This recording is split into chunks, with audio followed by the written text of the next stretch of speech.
Welcome to TechX 2023, the IEEE EDICAP Technical Conference, where we partner with many of our technical societies, industry, and other partners to bring you the most interesting information and conversations on what's happening in technology today.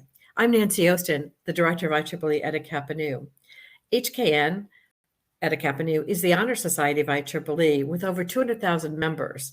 HKN inducts the top students from around the world and bestows the honor of membership upon professionals who distinguish themselves based on scholarship, character, and attitude.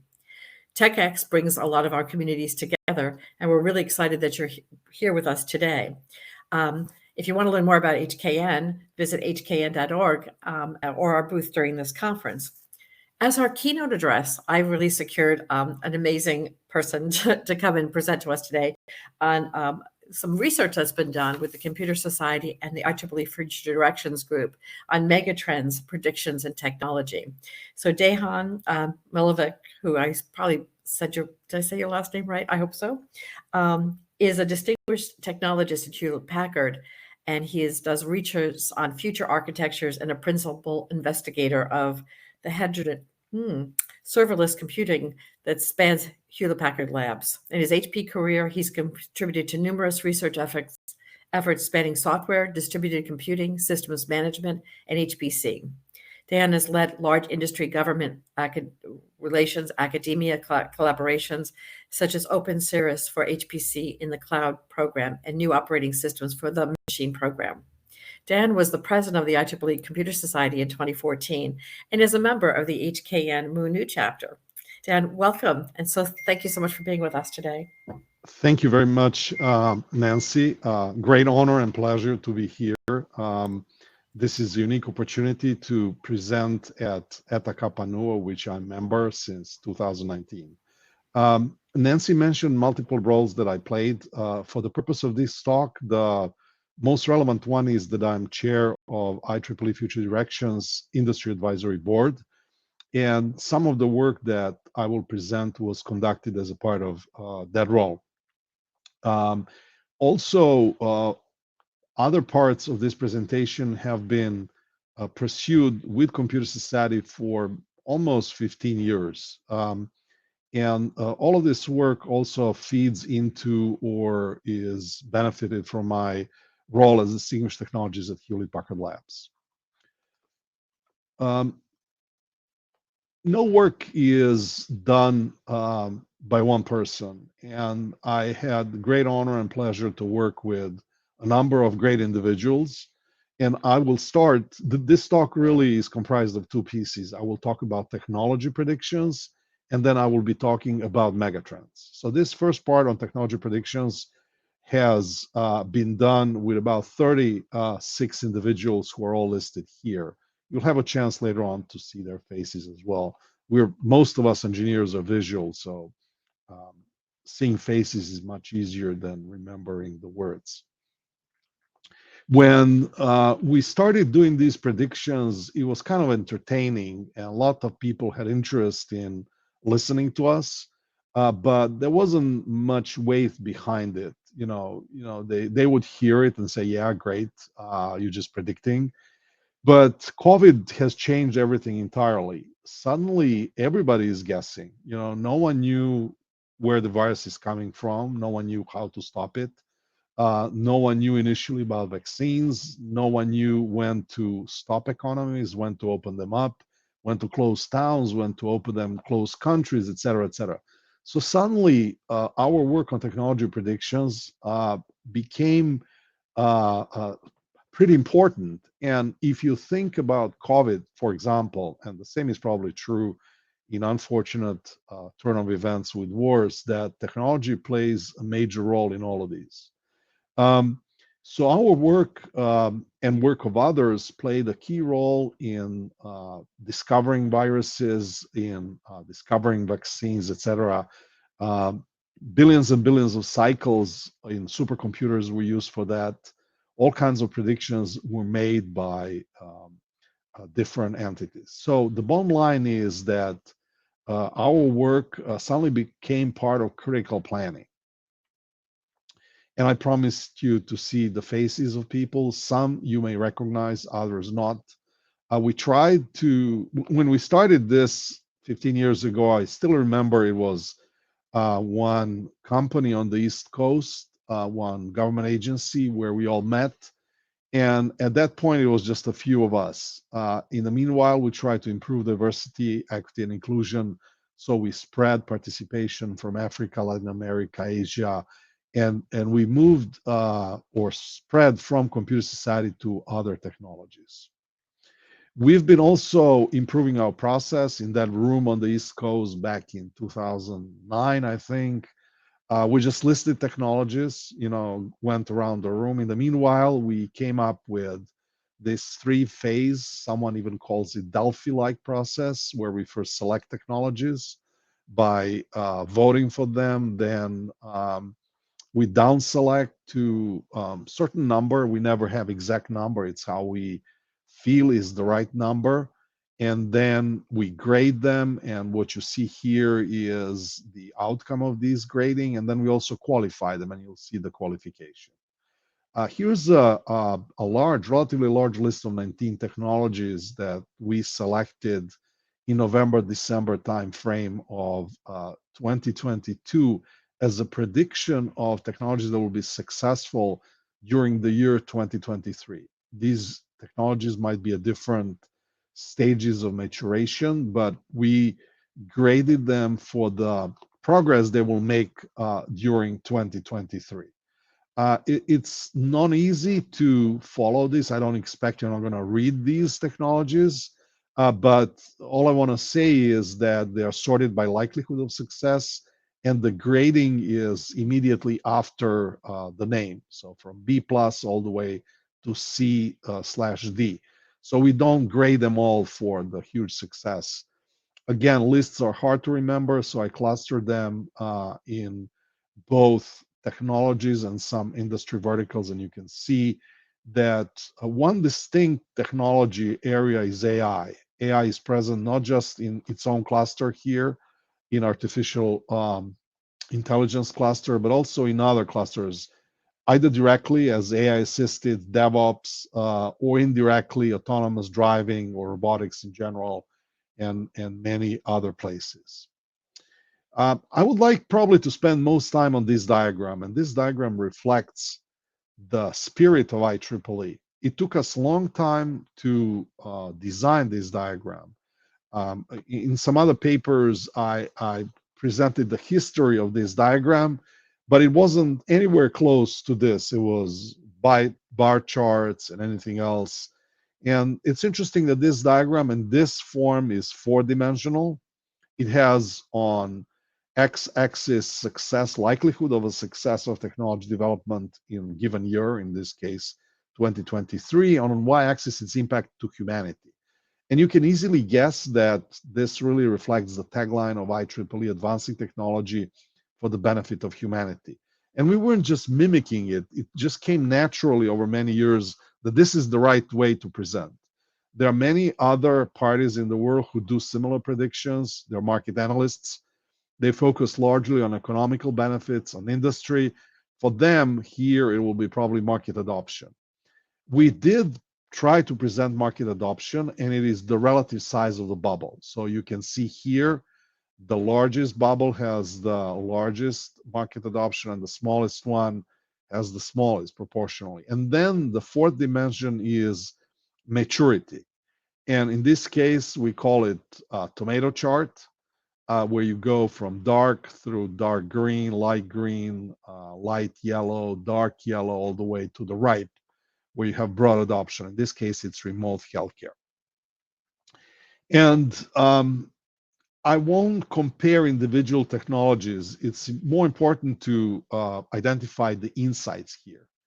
And the insights are what are the highest, what are the lowest. You can see that highest one in both dimensions is remote healthcare and wearables, which is not surprising given the situation where we are. The lowest one in terms of impact on humanity is at the moment space ITC, probably because it's too early. And then also one of the lower ones are AI-assisted DevOps in terms of impact to humanity. In terms of lowest chances of success, it's disinformation detection and correction. And we try to promote this one year over year. We always felt it's extremely important, especially true not only for COVID, but during these imminent wars that are flaring almost around the world nowadays, including the threats, therefore. And they provide a lot of disinformation. So ability to detect and correct is really important to humanity, but the chances of success are very, very low for a variety of reasons, both socio-political and possibly less technological, but also technological. Another insight that I would like to point out is these anomalies. So you have this correlation of success of technology and impact to humanity, and then you have outliers. So I have one set of outliers, which are these at the bottom right, and they are characterized by higher success of technology development and lower impact of humanity. And they are probably great candidates for industry adoption, promotion, market, putting it on the market, etc. On the other hand, we have these green ones, which have higher impact to humanity than successful technologies.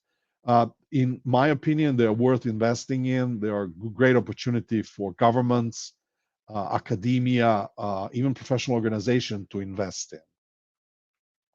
And then I'm not going to spend too much time on these details. I think the slides may be available. There's very detailed, and there's beyond this much more details, how individually we ranked them, how we graded them for 5 grades. The one that I didn't mention was horizon to commercial adoption, but I'll mention it later in other form. We looked at correlation, and we drew some conclusions there as well. We looked at standard deviation to identify where there is possible bias, where we had least confidence, and you can see those, and the smallest deviation with most confidence that we have. This is interesting diagram, and it's really indicative of where believe different stakeholders can play most role. Opportunity for governments is this top part of these 4 quadrants. Opportunity for academia is when we are just starting from inception technologies and driving them upwards. Opportunity for us, for IEEE, Etakapanu, and similar professional organization is here, just to the right from academia, where technology is mature, where we can standardize them, where we can understand what is the future direction of these technologies and help them evolve towards entire maturation. And then opportunity for industry is here, all the way to the right, where technology is ripe for market adoption. Another way of looking at technologies, where to focus, where should stakeholders focus, is by their horizon to commercial adoption. And we have ranked them here. You can see that the closest one to market adoption is remote healthcare and wearables.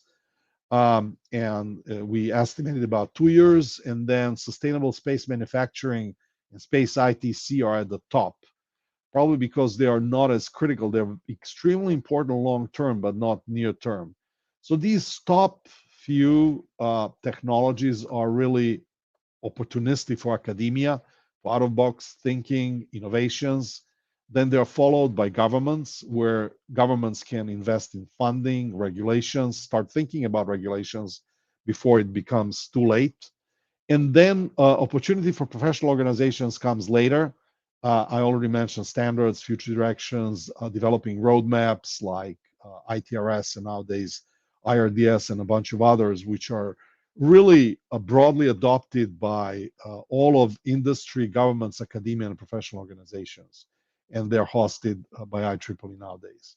And then the last one, closest to the market adoption, are opportunity for industry, where they can think about inventions, productization, new markets, how to deploy them. So what are some insights and opportunities that we derived from conducting this technology predictions, where the clear predicting success is for remote healthcare and wearables, both in terms of technology advancement and impact to humanity. Business opportunity are these clusters of technology that we discussed.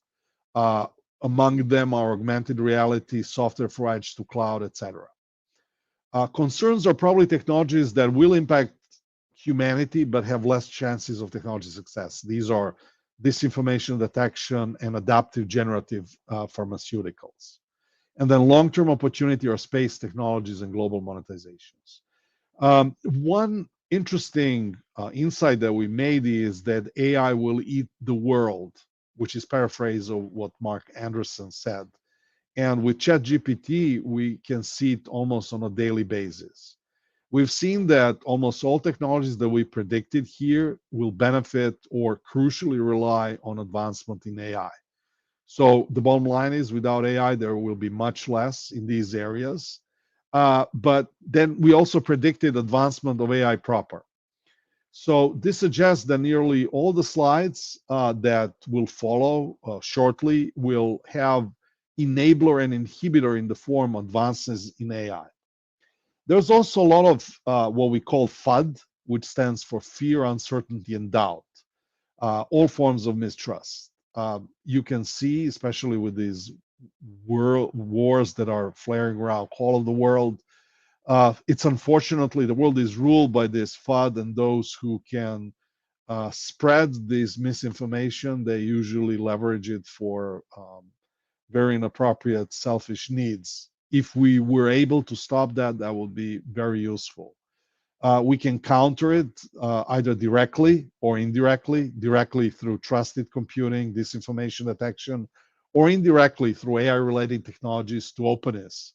Openness is extremely important. Then there's a lot of opportunities for industry, healthcare at the top. And it's not only remote healthcare, but also custom 3D printing and a few others. But there's also opportunity for augmented reality, IT for sustainability, a really important area. We'll mention it later in terms of megatrends, and then open hardware. And then there's opportunity for governments to regulate and to fund, do investments, for example, in space technologies. There's a lot of opportunities for academia, and we've seen it happening in space technologies, manufacturing, recycling, and then opportunities for professional organizations, both in terms of AI related, and we've seen these designed for AI, sustainability, and space. So the summary of this first part of the talk is that technologies will continue to be critical in addressing and preventing pandemics, wars, natural disasters. We made some predictions. We graded them. We've seen great degree of correlation, but then there are some outliers, and they're really worth paying attention to. In the future, we'll continue to eliminate bias. We always detect bias. There are war stories about that. I don't have time to talk about them right now, but there's a lot of bias everywhere. And we will also explore collaboration with market analysts. I started already talking to IDC. We'd like to have more credible prediction of total addressable markets for technologies. At the moment, it's our best guess. It's a good best guess because we have presentation for really capable people from industry, but we'd like a little bit more credible from organizations that do focus on it. On the other hand, what we can offer to them is this impact to humanity, because that's what IEEE and Eta Kappa Nu do. So there's a lot of opportunity for cross collaboration. As usual, at the end of the year, we'll prepare a scorecard like we do every year, and I'll show you shortly how we grade ourselves. For each of these 19 technologies, we create one such slide. I'm not going to read you all of them. That will be way beyond. But for each technology, we list what is problem and demand, what are the opportunities, what is the impact if technology is successful, and then what are sustainable solutions or business opportunity. And as a part of that quadrant, we care most about enablers and inhibitors. Enablers are those technologies or factors that will impact substantially evolution of this technology success, and inhibitors are those that prevent it from being successful. Usually it could be cost. In many cases, it's regulatory requirements, which are usually long to come up with, complex. They are ripe with politics, with geographical distribution, et cetera, et cetera. As I said, I don't have time to go over all of these. You can look them. You can probably slow down this video and look them on the video if recorded is made available. You can also download them from IEEE Computer Society site. They are available freely, not just for this year, but for the past years. And you can read them, and you can also probably explore how successful we are, because those from few years might have changed. So just two more, and then they were ordered by likelihood of success. I want to spend a little bit more time on this slide. I promised to you that I'll talk about the scorecard, and you can see for the last 7 years, we didn't do it for 2023, we'll do it in December. You can see that we graded ourselves anywhere from A, I think, to D plus in this case. That's probably the lowest grade. On average, each year we were graded somewhere from A minus, that's the highest one, all the way to B over C. What is more interesting than average is the patterns. Nowadays, it's kind of obvious that AI is everywhere, but in 2015, when we made prediction, AI was just at the trough of disillusionment, and it wasn't as successful. So I think we were pretty brave to predict advancement of ML, machine learning, as a part of AI. And that threat continued throughout all of these years. You can see where there's green, and they're all related to AI. But we had a fair share of failures. And when I say failures, technology rarely fails. Technologists usually are very successful in developing technologies. It's the adoption. Usually technology is ahead of its time. And non-volatile memory, for example, disaggregated memory, attached non-volatile memory, these are all predictions that I personally made. Capability-based security, I was kind of jumping ahead of myself. Non-volatile memory will happen eventually. Our incoming president, Tom,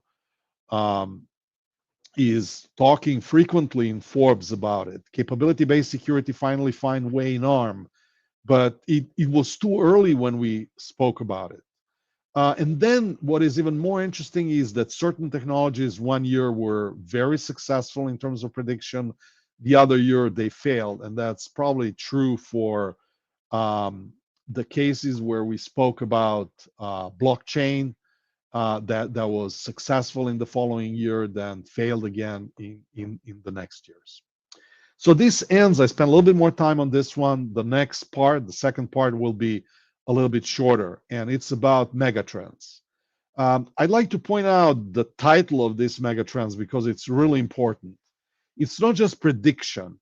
Prediction is the first part. It's the insights, and I shared some of the insights in the previous one, but it's really recommendations that are important outcome of this work.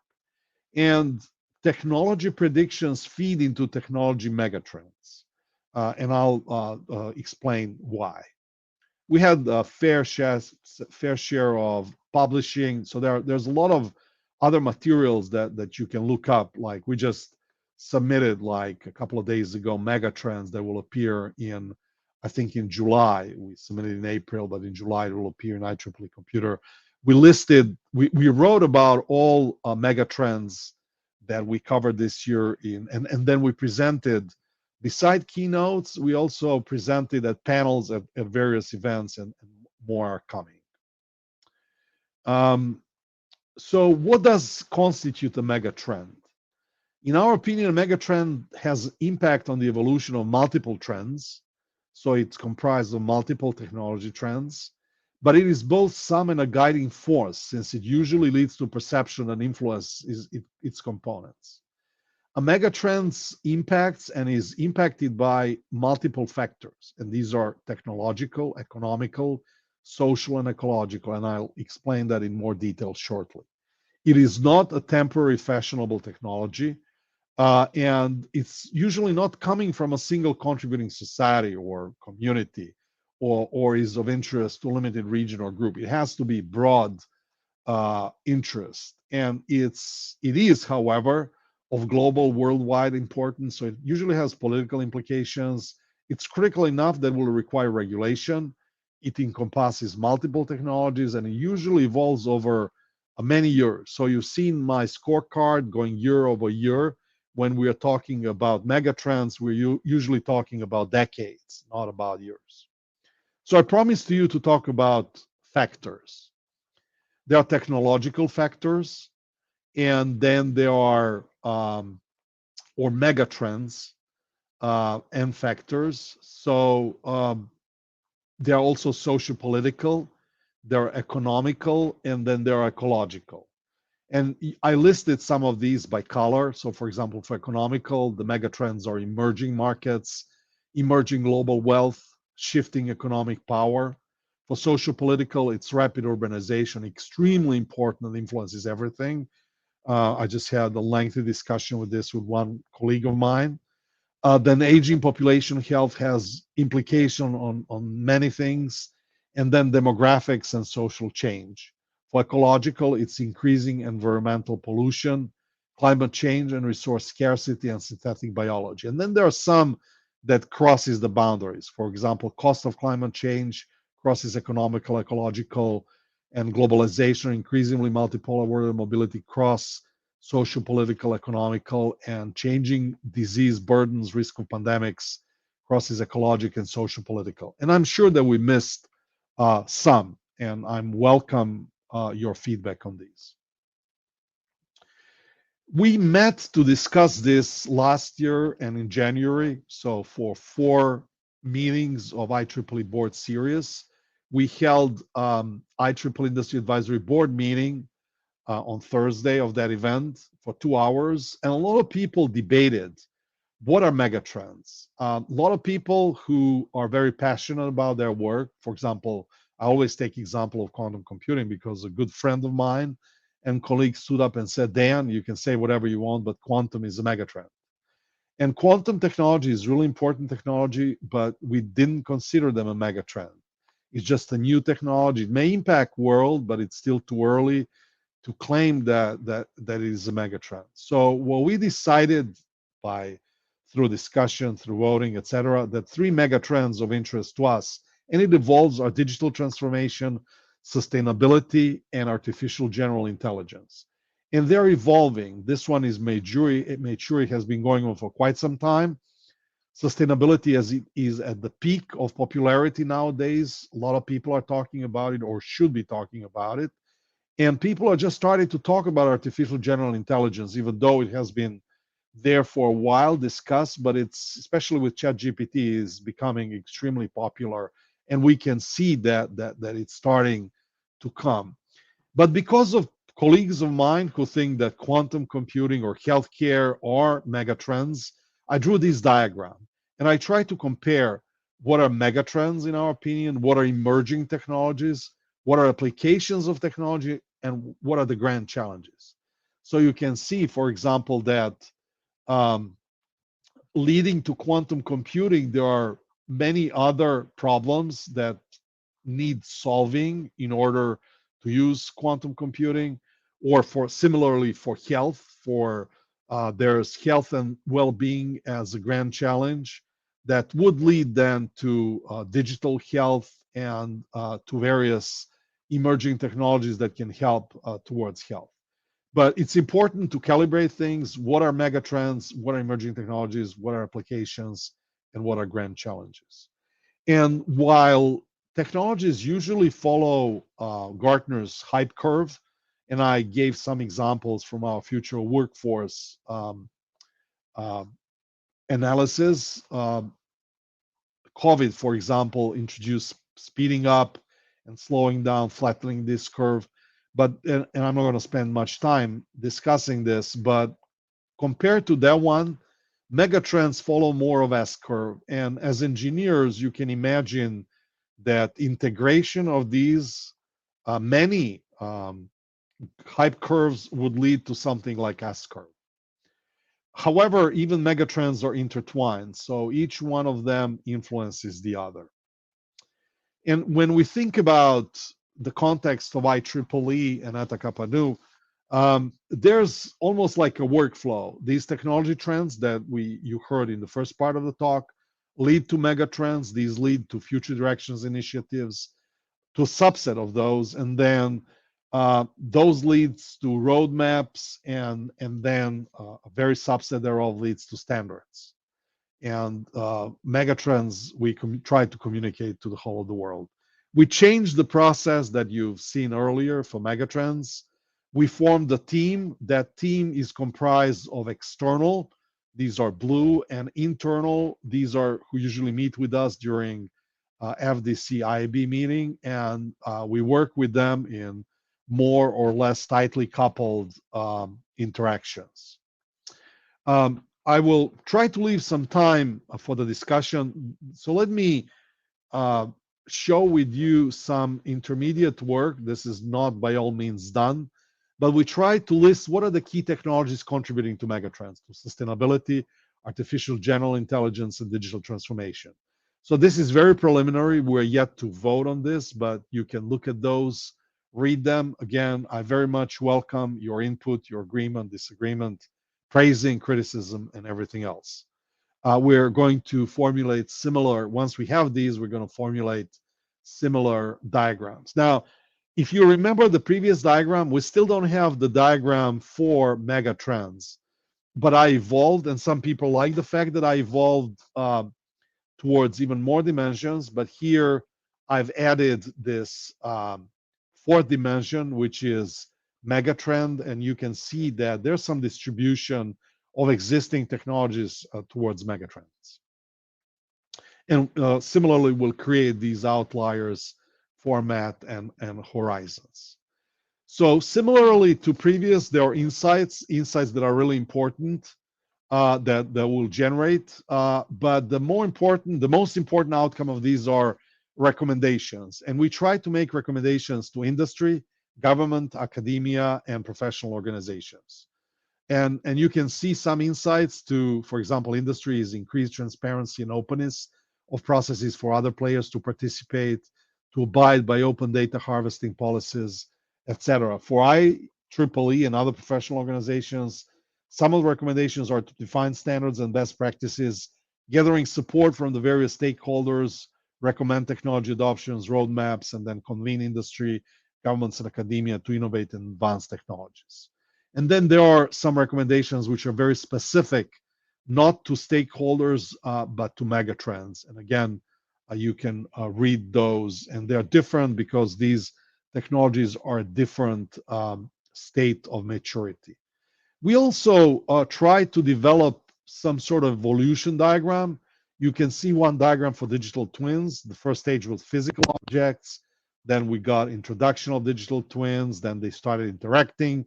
Then they started overlapping. And then finally, we have this fifth stage where there's a number of these interacting digital physical objects that can work together, and maybe even have digital twin that does not have physical object that can interact with others. We just developed a similar diagram for sustainability in the form of evolution. This is by no means meant to substitute the work on roadmaps. And then we generated, which I will not read to you, similar diagrams for each of digital transformation, sustainability, and artificial intelligence, and I encourage you to read it. So in summary, I plan to leave about 10 minutes for Q&A. Technology predictions and megatrends continue to attract wide audiences across industry, academia, governments, and professional organizations, as well as general population of the world. Besides being interesting, they are gaining strategic, economical, ecological, and social political influence. And we continue, in our opinion, to deliver successful predictions. Some of the outcomes are non-standard publications. We do publish in IEEE magazines about conferences about these, but we also do the press releases. These press releases have target audience of about 200 million people. I think much more than that, 230, 250 million. That's completely different audience than the audience of about 4 million people who read IEEE publications, and even much bigger than about 400,000 IEEE members. So I promised to Nancy to keep it to 30 minutes and leaving about 10 minutes for questions. Thank you very much for attending the talk and listening. I can see there are already some comments here.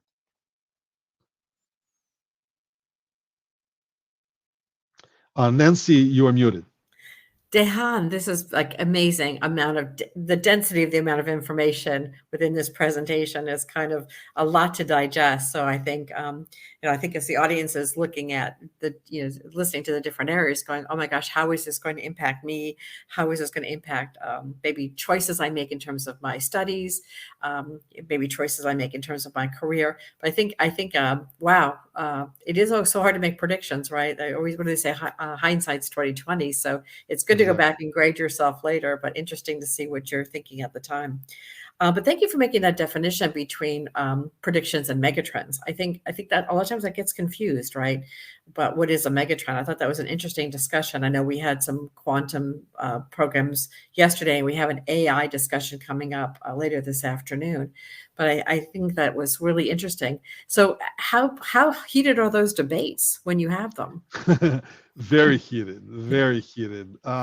We are very passionate about our technologies, and people spend years working on quantum or space IT, and they can't believe that at the end of the day that technology is not selected. So we go through rounds and rounds of these discussions, and at the end, it's really the team statement. I apologize for opening up the Explorer. I saw one question, so I wanted to. Oh no, go ahead. No, there's some great questions on there, but I wanted to. I looked at a big slide of who's involved, and I'm really excited about the level of intellectual debate and the number of experts you bring into the party, and then 250 million people looking at it. Incredible, right? Yes, I'll question by question. So the first question was, what if I'm currently focusing my studies or research in an area that got a lower grade on the scorecard? I don't think that anybody should worry about that, because you should worry what your advisor tells you. At the same time, you should do your own homework, read the vast majority of publications, and you should do your own grading of your own taste and choices for PhD. Sometimes exactly those that are graded lowest are the greatest opportunity. So for example, this disinformation detection and correction has been year over year graded lowest, but it is because it's the hardest problem. And at the end of the year, it's not successful because it's really hard. But for PhD students, that's exactly the best opportunity to try to attack the hardest problems. So don't worry about this. This is more from the prediction of ultimate impact to humanity. You are working in your perhaps not narrow, but very focused area where you can make tremendous impact. So I wouldn't worry about, for PhD thesis, you can make interesting comparison, you can make statement, but I wouldn't worry. And you can always reach out to me and ask me about this. The other interesting question was, are there any anticipated global workforce shortages with the megatrends? I'd like to point out to the similar work on the future workforce that we've done. And this one was conducted compared to the trends and megatrends. Where did this guy go?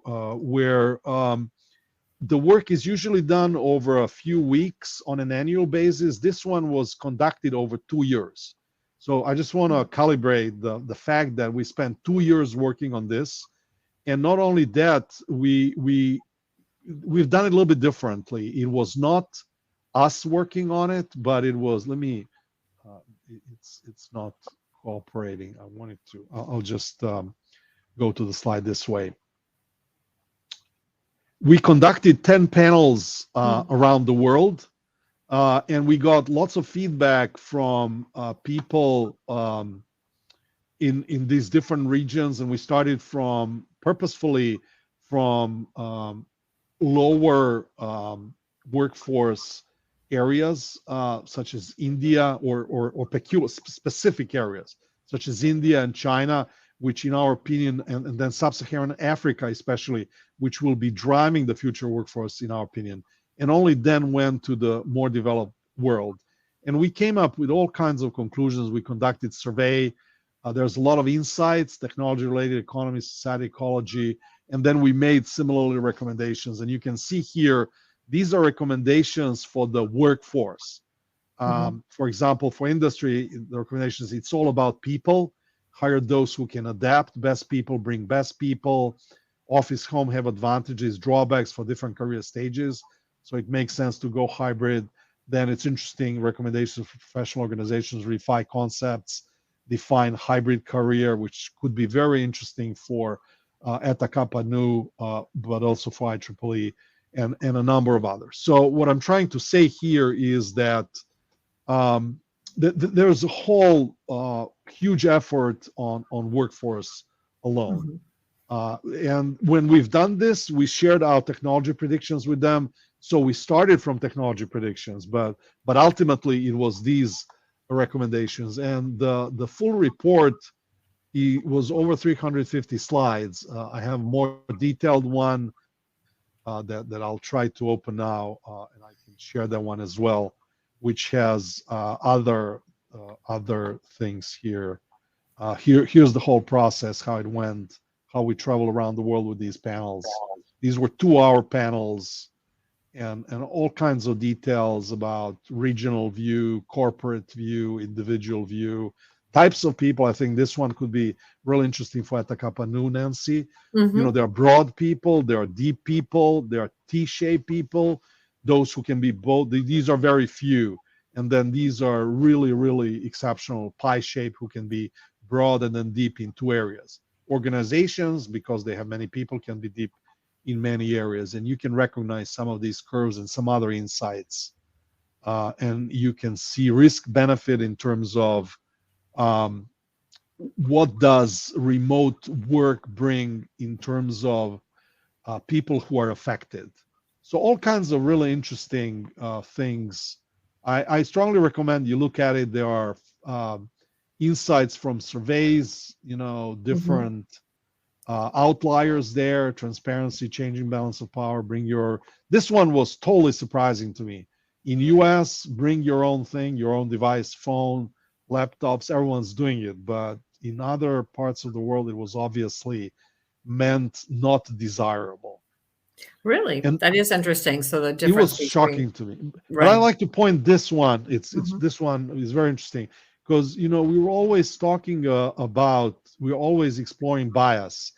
And here we were shocked that I would have expected that economic and technological have highest correlation, but it turned out that technological and societal had the highest correlation. And then in retrospective, I realized that the reason is that we sent this survey to IEEE members, and they have ingrained this tagline, advancing technologies for the benefit of society. So all of them emphasize this one, and that one was biased, as you can see. Right. So and then there's a bunch of other things. Right, which is interesting, right? So again, I know you go out to beyond the IEEE membership and look at bringing governments, bringing quasi-government organizations, others, when you're looking at all of these different things. That's great. So when IEEE-HKN chapters or the IEEE student branches are focusing their programs and events and trying to, you know, maybe bring some of this really dynamic information, how do you think that they can best do this? You know, within their organizations? Well, I think there needs to be awareness. They need to be aware of the location because there's a lot of geolocation. And I'm almost thinking that they can be inception for IEEE USA because IEEE USA has the similar, both problem and opportunity. So most of societies, as we discussed in the chat before starting, are really driving conferences, publications, etc., less so membership side. So Eta Kappa Nu is similar to the membership side. But I don't think you are leveraging potential that you have. Locality is extremely powerful. So, for example, Region 3 has the rockets that they're launching over there. Mhm. No part in the world has as much as Region 3 in that terms. Region 2, on the other hand, IEEE has the benefit of being close to the capital, so they can work closely with legislation. So many of your Etakapanu chapters that are local to region will probably be could benefit from that regional strengths. It could be industrial, it could be academic, it could be Mhm. governmental, whatever. So they should look at what are their strengths, what are their opportunities, and then drive from there.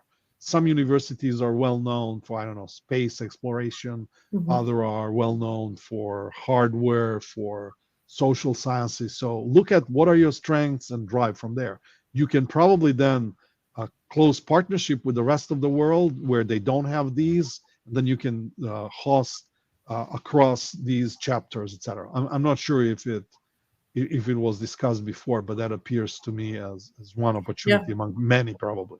I know with EDICAP we're looking at how do we build greater partnerships with our technical societies and partners and bring in, because technical societies have wonderful DL programs, distinguished lecturer Yes. programs, and certainly the richness of all of this information that exists. And how do we bring it down to students? So much information to synthesize, very busy students trying to get through, an academic career that's filled with its own challenges and its own schedule and its Mhm. own learning objectives.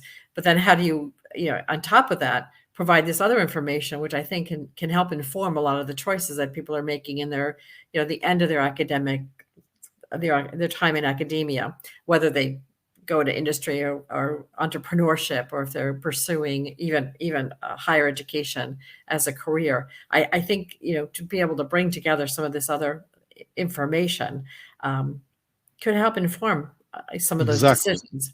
Exactly. Very well said, Nancy. Mhm.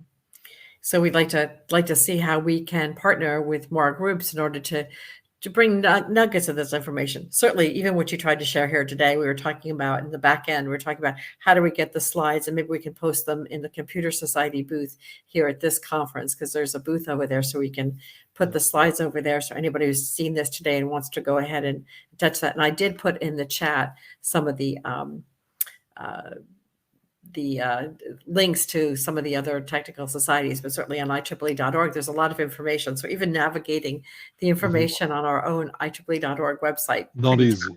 Yeah. pretty tough. Just like 2 seconds answer to Heba. Thank you, Heba, for asking the question. I think recommendation is be brave and volunteer. That's how I started. I Mhm. started by writing a paper at a conference, literally at a conference, then at another conference that I started submitting to magazines and transactions.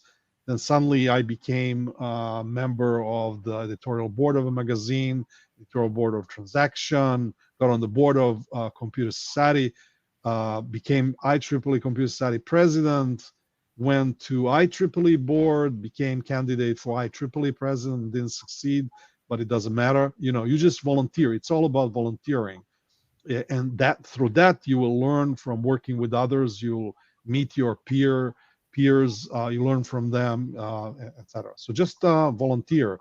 There's a huge return on investment for that. I think that's one of the things we do try to teach within IEEE in general, and Kepanu also specifically, is the what you learn by volunteering is beyond even the actual activity that you might be doing at the moment. And I think Exactly. the skill sets will serve you well in all of you, wherever your career takes you, whatever life choices you make. But I think what you point out really in the slides, so I think one of the things that jumps out at me is the number of people you got to engage with, and Yep. how that is only possible through an organization like IEEE and through EDICAPANU, or through these groups of other brilliant people that we get to interact with, that you would never have the platform or the ability to interact with that many people in Yes. that many countries to get that much information. I think that's got to be some of the things you look back at. You're looking at what your impact has been, you personally, and then you in the work that you're doing, and saying, wow, it's really made possible by this. It's facilitated by this kind of organization. Yeah. And you survived all these angry people that They didn't get their technologies in. But you made amazing point earlier. I'll be very short. It's unlikely that most of us will ever be on the board of directors of very large companies. And through volunteering, I became a member of the board of governors of Computer Society and of IEEE board, which has 400,000 members, which has $500 million of revenue. It's very unlikely that I'll ever get on the board of directors. Making decisions there is something that opportunity that is equivalent to these large companies and that I would never get. So it's amazing opportunity and that repeats to your point, Nancy, for all these small committees, because you have to go there, you have to respect others, you have to learn, you learn about yourself, about others, how to interact, social styles, interaction, many things that go way beyond just dealing with technology, megatrends and technologies. Great opportunity.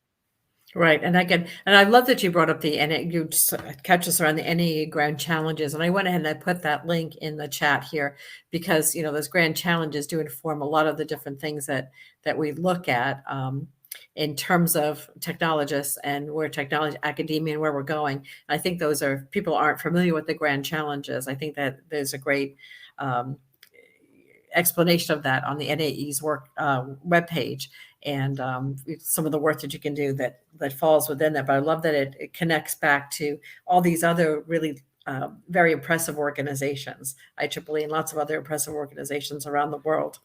And since you mentioned NAE, a shameless plug, if you are an NAE website, you can go to their Edge magazine. We had the paper in the most recent issue on sustainability of smart cities. Yeah, it's pretty amazing stuff. But in IEEE, the number of publications, the diverse number of publications, and I know earlier we had Fred Schindler on, who's the TAB VP, talking about the 43 different technical societies and councils. Yep. And really how you can find yourself within one of those organizations. You enter IEEE through the EDICAP new door or through another door, but those opportunities. The other thing that I always think is so impressive is standards. And so you mentioned this a little bit in Megatrends and predictions, but how that does inform standards and how that really is a great outcome of some of these discussions is what then becomes a standard and what becomes worked on in that way. Yeah, so I've taken IEEE delegations of IEEE board around the world when I was on the board and when I was leading ad hoc on industry engagement, which in the meantime became committee on its own. And I'll be going tomorrow morning to San Francisco where they're holding their annual meeting. And there are three things that industry always mentions. The first thing is standards. Second one are publications, and third one is future directions. Standards because they need them. Conferences is because they can hire there, just like here. And future directions is because it became very expensive to have their own labs. So they are in a way substituting their own labs. My lab is exception, but they're substituting the labs with the future directions research, including predictions that we conduct here that they don't have anymore within their organizations.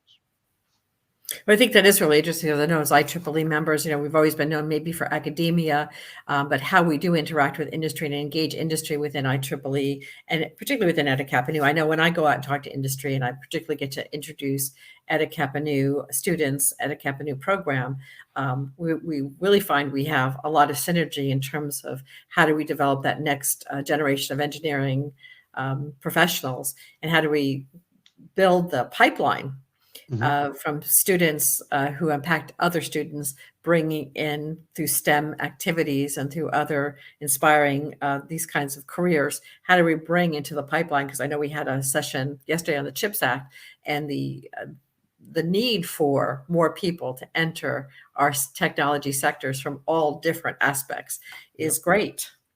Exactly. So again, when you talk to industry tomorrow, make sure you give a plug for us because we really want to make sure that we're interacting well with industry because ultimately that's what we want to do. We want to get people out there that can help solve those problems and bring to industry a lot of the energy and enthusiasm they have for engineering and what they're learning today in their studies. Yeah, very well said, Nancy. Well, terrific. Oh, yeah, we've got some excellent publication. I know there's a lot of people on from around the world. So certainly if you have another question, we would love to entertain some more questions. And we have this amazing expert with us, Dehan. I've always been so impressed with all the work that you do, both personally and throughout IEEE. It's the way that you give back and the way that you personally extend yourself to us and to others really says a lot about the kind of members that we have, and then your ability to impact in an amazing way all of your colleagues and some of this information. So I really am grateful to you for being Thank you, with Nancy. us. And want to encourage people that are interested in megatrends or predictions, any of our societies, or any things that we've talked about here today, to start engaging with us on social media, or getting involved with EDICAP or IEEE, or talking to us about different ways that you might like to engage and you might like to learn more about these predictions, megatrends, or any of the other opportunities that we have through EDICAP and IEEE. Yeah, we are always looking forward for your feedback, suggestions. That's the whole point. No single member or individual knows everything. That's true. We have the value of that. But so again, I want to thank you again for your time today. Thanks for being with us. We're going to make this a recording available afterwards, so people that weren't able to be with us at this time can see it. And we'll also at some point this will be posted on our YouTube channel. So others, if you're listening to this either later or when you're on our YouTube channel, feel free to connect with us at hkn.org. And I can always connect you back to Dehan. Thanks so much. The rest of TechX continues throughout the day. We have a couple of great sessions coming up. Next up, we have our recruitment fair. So we actually have recruiters here looking to talk to individuals that are looking for jobs. We've got a great AI session, and we've got another really interesting program on transistors, the past, present, and future. I know sometimes transistors sound low tech, but actually it's pretty high tech, right? Absolutely. Transistors drive Extremely. Silicon Valley is and does. So I think that'll be a really interesting presentation later this afternoon. So appreciate you joining us today, and we'll see you around TechX. Thanks for having me. Bye, everyone.